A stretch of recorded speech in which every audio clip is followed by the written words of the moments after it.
Alright, Brent Porcia, topvelocity.net. I'm going to do the analysis here for Blake Higgins. I'm going to pair him up with Archie Bradley. Okay, I think similar build. Alright. Alright, let's take you into your leg lifts.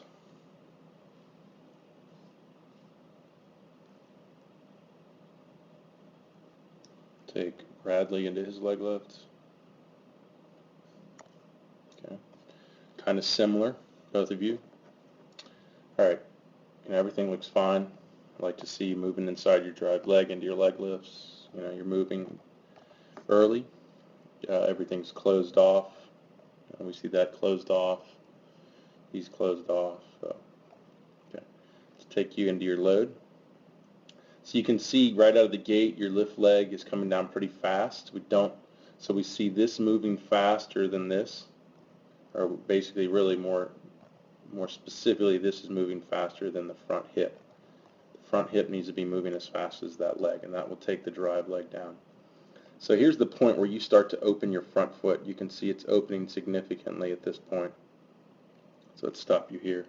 Let's take Bradley into that load position. Let's take him until his front foot starts to open.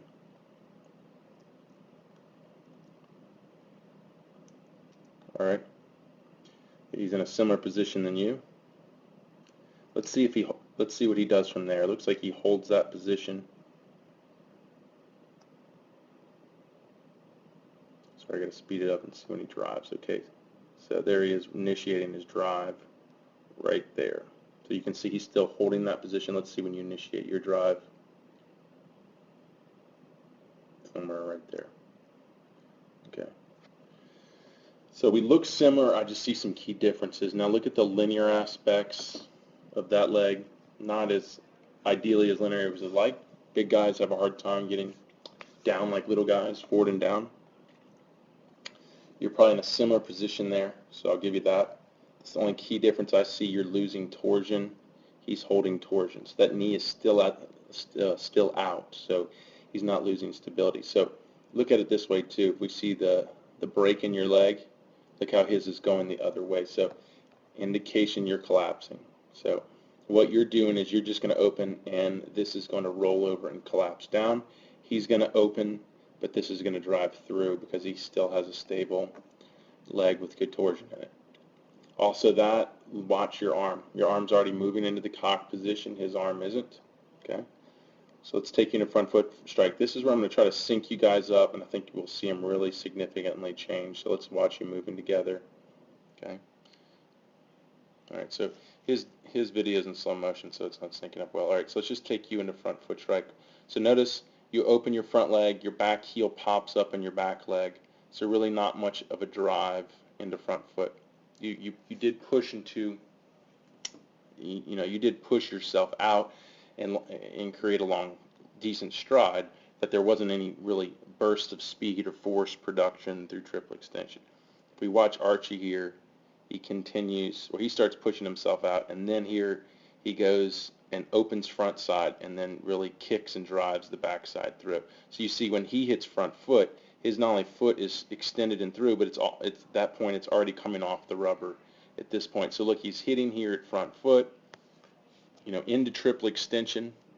He could have gotten even more power if he would have gotten more linear. But look at this too. Look, he's just coming into arm cocking, going into front foot. Look at you coming into front foot. You're well into arm cocking and front foot. So we see this hyper abducted. We still see him in that below shoulder position, which is a healthier arm slot and typical of high velocity pitchers. So what you need to do is you can't time your arm cocking till when you land. When you land, just like Archie here, when you land, you're just coming up into arm cocking, just like Archie here. Okay. Not only that, we've got to be extended and through. We don't need to collapse into front foot or push and collapse, a little extension collapse. We need to actually stay. At this point, you should still have torsion here, and then you should be accelerating and bursting in the front foot. Another indication that you opened early and not enough late power through triple extension is your foot is over-rotated open. Okay, so now we're getting into some issues here with injury. I know you've been down that road just recently. So studies show if you're landing outside your stride line with your front foot and your foot is open and you're back here in that horizontal cocked position, you're putting a tremendous amount of excessive force in your elbow that would be reduced without losing ball speed just by landing inside this stride line over here with your foot position closed. Okay, so you need to not open so early. That's what's causing that. Right here, when you're opening, you're halfway through your delivery and you're opening, and it's just too early, so it continues to open. You should be at this point right here, kind of like Archie is right here, and you haven't fully opened. Or actually, you're the same as Archie. So what he does differently is he bursts. So when he does open, he gets to front foot quicker because of that burst of speed through triple extension back here. You just continue to collapse and fall and rotate, rotate, rotate, rotate, rotate, rotate, rotate, and then you hit front foot. All right, so we have a 2 open front side, okay, with early arm cocking, excessive or hyper abduction, which is not good for the elbow. So look, here's the points that are going to go against the elbow: too far open, too far open, and too far horizontally abducted, which means behind your back. So that's one strike against you on excessive stress in the elbow. You're excessively horizontal or excessively into shoulder abduction, okay, which is another X, okay. Now there's one more X. Because of the late hip rotation due to the collapsing back leg and the early arm cocking starting early trunk rotation, when you go in, so really when your front leg settles and your hips open, we have very little hip to shoulder separation for a big guy like you. And then when you get into maximum external rotation, we're in this horizontal adduction, elbow in front of the face. Watch the difference here with Bradley. When his front leg stabilizes and his hips open, good hip to shoulder separation.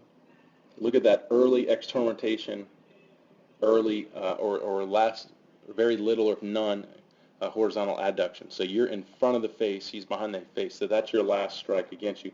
That's another big problem with elbow stress. Okay, so we got to fix one of those. I would start down the kinetic chain and work on the back leg and your hips opening too early. Because you can see Bradley here getting more separation, more to load on the arm earlier than you, and creating less, release in front of the face. So look at the difference in release here. Okay. So you have a great front leg. He's got a great front leg. They're almost identical forward trunk tilt. You just got in front of your face because your arm didn't load back long enough and jumped out early and created horizontal adduction. Okay. So in the program, what works on more hip to shoulder separation, all the med target throws. What works on torsion is all my level 3 torsion throws, holding torsion in the back leg. What works on staying closed longer is all the sled drills. So just some drills to throw at you.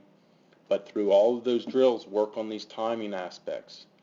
Holding torsion in the back leg, try not to open too early, a burst of triple extension in the front foot, late arm cocking, okay, and then that all should transfer well and get you out of that negative or that bad horizontal adduction before pitch release. All right, man, I hope that helps. Appreciate you sending your video. Let me know if you have any questions, man.